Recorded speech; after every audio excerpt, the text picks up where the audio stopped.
యవ్వన కాలంలో ఉన్నప్పుడు నేను సినిమాలు చూడడానికి ఆశించేదాన్ని. అన్య కుటుంబంలో పుట్టిన దాన్ని కదా. దేవుడు అంటే నాకు తెలియకముందు వీక్లో ఒకసారి 15 రోజులకు ఒకసారి వెళ్తాం కదా, ఆ దినాన్ని గూర్చి కలలు గంటూ ఉండేదాన్ని. ఎప్పుడు సినిమాకి వెళ్తామా, ఎప్పుడు సినిమా చూస్తామా అని. దేవుడు అంటున్నాడు, నీవు దేన్ని ఆశించావో దాన్ని బట్టి వ్యభిచరించకూడదు, అలా చేయకూడదు. దాన్ని వ్యభిచారంతో పోల్చారు దేవుడు. లోకంలో దేన్ని చూసావో, దేనిని కోరుకున్నావో దాని ప్రకారంగా నీవు నడవకూడదు. రెండవది, చూచినవి మనము చేయకూడదు, మనం ప్రవర్తించకూడదు. దేన్ని చూసామో అలా మనం ప్రవర్తించకూడదు.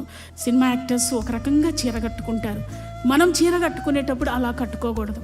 సినిమా యాక్టర్స్ ఒక రకమైన డ్రెస్ వేసుకుంటారు, మనం డ్రెస్ కొనేటప్పుడు అలా డ్రెస్ కొనకూడదు, అటువంటి డ్రెస్ వేసుకోకూడదు. నిండుగా మన శరీరాన్ని కప్పుకుంటూ ఉండే విధంగా, ఈవెన్ చేతులు కూడా బయటికి కనిపించకుండా చక్కని వస్త్రధారణ మనము వేసుకునే బిడ్డలమై ఉన్నాం. లోకంలో ఎన్నో ఉంటాయి, ఎన్నో కనబడుతూ ఉంటాయి. లోకంలో అపవిత్రమైన మాటలు మాట్లాడేవారు మనకు కనిపిస్తారు. అపవిత్రమైన మాటలు మాట్లాడే వారితో మనం స్నేహం చేయకూడదు. ఎందుకంటే మనం యేసే బిడ్డలం కదా. అపవిత్రమైన వాటిని మనము వినకూడదు, చూడకూడదు, మాట్లాడకూడదు, ఆచరించకూడదు.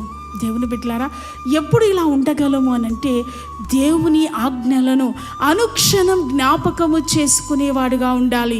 దేవుని ఆజ్ఞలను అనుక్షణం జ్ఞాపకము చేసుకునే వ్యక్తిగా మనం ఉండాలి. దేవుని బిడ్డలారా, అప్పుడే మనము కోరిన వాటిని చేయము. కోరిన వాటిని చేయకుండా దేవుడు మనల్ని ఎలా ఉండమన్నారో అలా ఉంటాం మనం. ఎప్పుడు ఆయన ఆజ్ఞల్ని అనుక్షణం జ్ఞాపకం చేసుకుంటే ఆయనకు ప్రతిష్ఠితమైన జనంగా మనము బ్రతకాలి.